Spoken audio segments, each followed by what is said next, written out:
नमस्कार, मी संस्कृती आणि आपण पाहत आहात नव मराठा। शेती आणि जमिनी संदर्भात कोणतेही काम असेल तर तलाठी कार्यालयात जावं लागतं। तसेच कार्यालयात जाऊनही कामे वेळेत होत नाहीत अशी अनेक लोक तक्रार करत असतात। मात्र आता या सर्व त्रासातून मुक्तता मिळणार आहे। जिल्ह्यातील 11 प्रकारच्या फेरफार नोंदींसाठी आता ई-हक्क प्रणालीच्या माध्यमातून अर्ज करणे अनिवार्य करण्यात आले आहे। वारसा नोंद, मृत व्यक्तीचे नाव कमी करणे, बोजा चढवणे किंवा गहाणखत तयार करणे यासारख्या प्रक्रिया फक्त ऑनलाईनच पार पडणार आहेत। यामुळे अर्ज कोणत्या टेबलवर प्रलंबित आहे याची माहिती सहज उपलब्ध होणार आहे।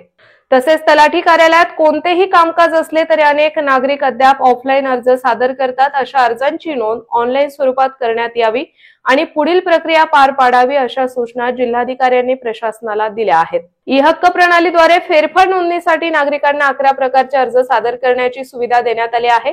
तथापि ग्रामीण भागात ऑनलाईन अर्ज प्रक्रियेबाबत माहिती अभाव असल्यामुळे अनेक जण तलाठ्यांकडे प्रत्यक्ष अर्ज देतात।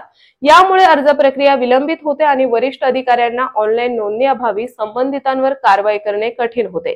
जिल्ह्यात अद्याप ई-हक्क प्रणालीची 100% अंमलबजावणी झालेली नसली तरी ती प्रभावीपणे राबवण्यासाठी प्रशासनाकडून सक्तीचे आदेश देण्यात आले आहेत। महसूल विभागाकडून ई-हक्क प्रणालीच्या अर्जांचे मंजुरी प्रमाण कमी असल्याचे निदर्शनास आले आहे। त्यामुळे जिल्हाधिकारी डुडी यांनी स्वतंत्र परिपत्रक जारी करून तालुका स्तरावर तलाठी, प्रांताधिकारी यांना या प्रणालीच्या प्रभावी अंमलबजावणीसाठी निर्देश दिले आहे।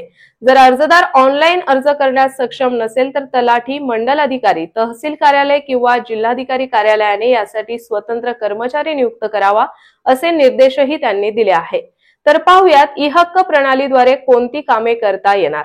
तर ई-करार नोंदणी, बोजा चढवणे, गहाणखत तयार करणे, बोजा कमी करणे, त्याचबरोबर वारसा नोंदणी, मृत व्यक्तीचे नाव कमी करणे, अज्ञान पालनकर्ता शेरा कमी करणे, एकत्र कुटुंब व्यवस्थापक नोंदणी कमी करणे, विश्वस्तांची नावे बदलणे, खातेदारांची माहिती भरणे, हस्तलिखित आणि संगणकीकृत तफावत संदर्भातील अर्ज, मयत कुटुंबातील वारसा नोंदणी। तर अशाच माहितीपूर्ण बातम्यांसाठी चॅनलला सबस्क्राईब नक्की करा।